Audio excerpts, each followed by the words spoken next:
Hello students, HTML में semantic versus non semantic elements क्या होते हैं और ये किस तरह वर्किंग करते हैं, हमें कब सेमेंटिक और कब नॉन सेमेंटिक एलिमेंट्स यूज़ करने चाहिए।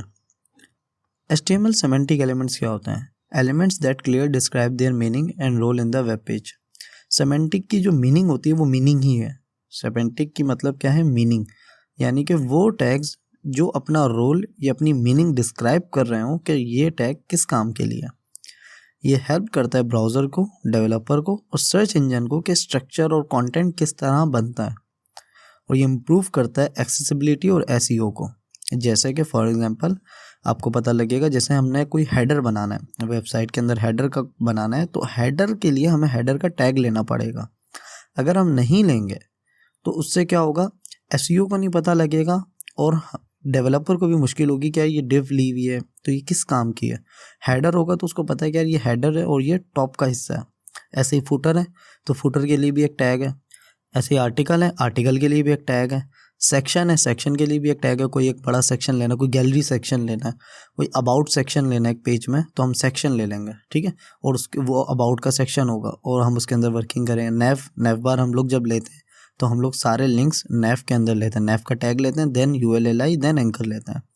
असाइड, जैसे असाइड साइड बार की तरह जो है वेबसाइट के इस साइड पे राइट या लेफ्ट साइड पे लिंक्स वगैरह लगे हुए होते हैं, तो ये असाइड असाइड कहलाता है।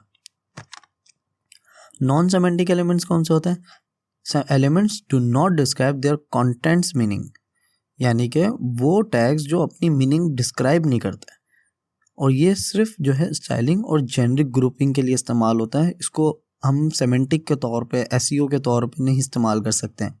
हमें कहीं रिक्वायर्ड होगा स्टाइलिंग करना तो हमें वहाँ रिक्वायर्ड होगी ये चीज़ कि हम नॉन सेमेंटिक एलिमेंट्स का इस्तेमाल कर लें।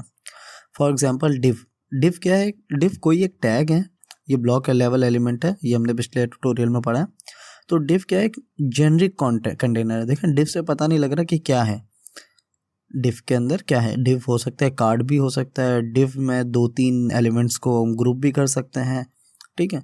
तो डिव से मीनिंग नहीं आ रही कोई, तो ये नॉन सेमेंटिक एलिमेंट है। स्पैन स्पैन इनलाइन कंटेनर तो है, लेकिन ये टेक्स्ट और स्टाइलिंग के लिए इस्तेमाल होता है।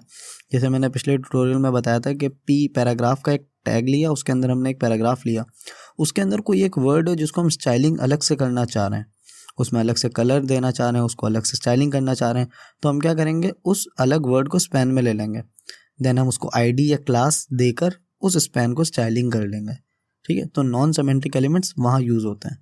यूज़ केस क्या है इसका? देखें, wrapping content for CSS styling. हमें कोई कंटेंट को रैप करना हो तो हम लोग नॉन सेमेंटिक एलिमेंट्स का इस्तेमाल करते हैं।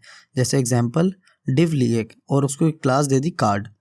अब क्लास देने का क्या मतलब है कि यार ये कार्ड है, और ऐसे कार्ड हमारे पास मल्टीपल होंगे। जैसे एक गैलरी होती है, गैलरी के अंदर एक कंटेनर, एक कार्ड होता है, तो वो एक कार्ड डिव के अंदर होता है, क्योंकि उस कार्ड के अंदर मल्टीपल एलिमेंट्स होते हैं। जैसे इमेज भी होता है, पैराग्राफ भी होता है, हेडिंग भी होता है, बटन भी होता है।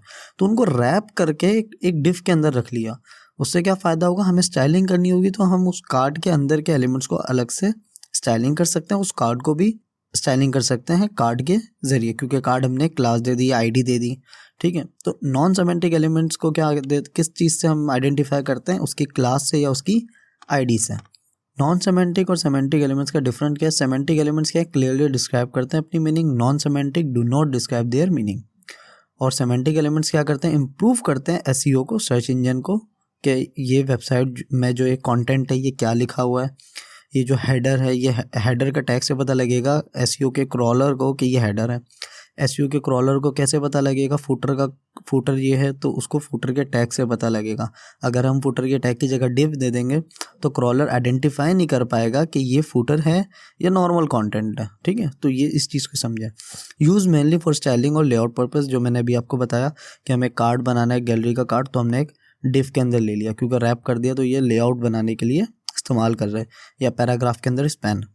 Make the content more readable for developers. ज़ाहिर है डेवलपर के लिए ईजिली रहेगा कि हेडर का टैग है, हेडर सर्च करेगा तो हेडर आ जाएगा, फुटर सर्च करेगा तो फुटर आ जाएगा कोडिंग के अंदर, तो ये इजी रहेगा। लेकिन अगर वो डिव सर्च करेगा तो डिव तो बहुत सारी चीज़ें होती हैं, तो वो रीडेबिलिटी नहीं रहेगी कोड की।